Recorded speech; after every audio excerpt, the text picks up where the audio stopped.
This is the story of a refugee who became one of India's great reformers, a soul that burned bright with love, laughter and legacy.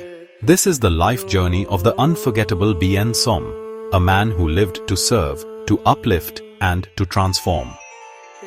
Imagine a 4-year-old boy, Barin. His world, once a beautiful home in Kumirla, Bangladesh, was shattered by the 1947 partition.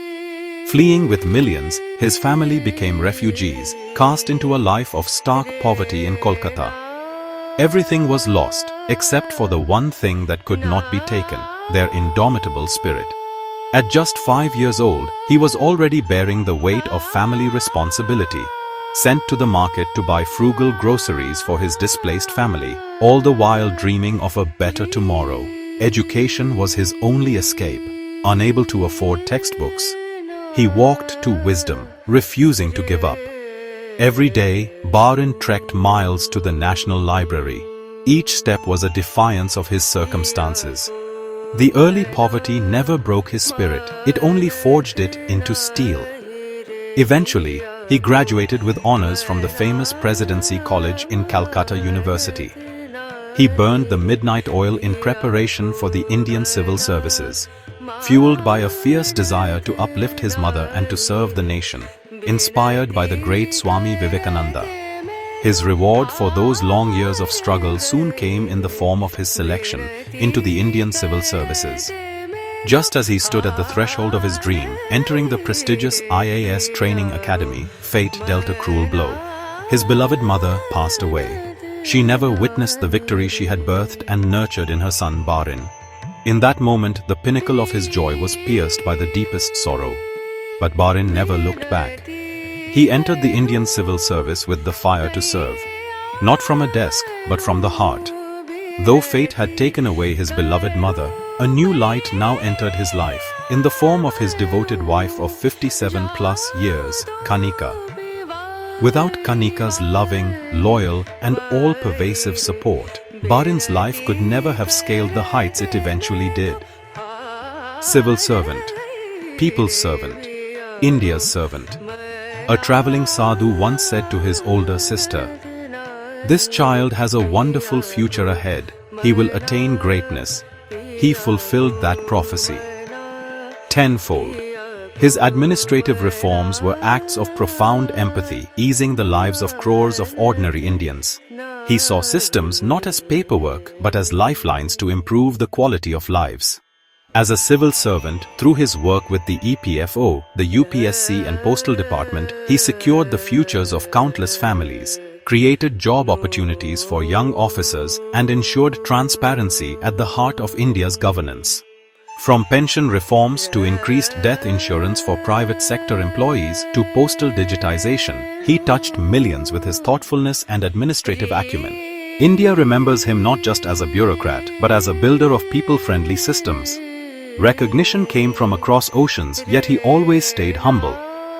He became the first Asian to be elected chairman of the World Philately Congress. The first elected chairman. What about his retirement? For a man whose purpose was service, the word was meaningless. He simply found new avenues to contribute. As vice chairman, Central Administrative Tribunal, he became a dispenser of fair and speedy justice, clearing long-pending civil servant cases. He continued serving as arbitrator till 83 years on the NSE and MCX exchanges, his sharp mind and integrity as vital as ever. His able wife and loyal companion of 57 years, Kanika, always by his side, like a shadow. One of his most profound contributions came long after he left office as Secretary to the Government of India. No headlines, no awards, just the quiet, deep satisfaction of making a real difference. As a result of his tireless efforts post-retirement, crores of EPFO members started receiving substantially higher death benefits with effect from 2018. He did this pro bono, without being compensated for his vision and work. During his civil service days, BNS was also instrumental in building Anand Lok, a huge residential complex of 304 apartments in New Delhi's Mayur Vihar.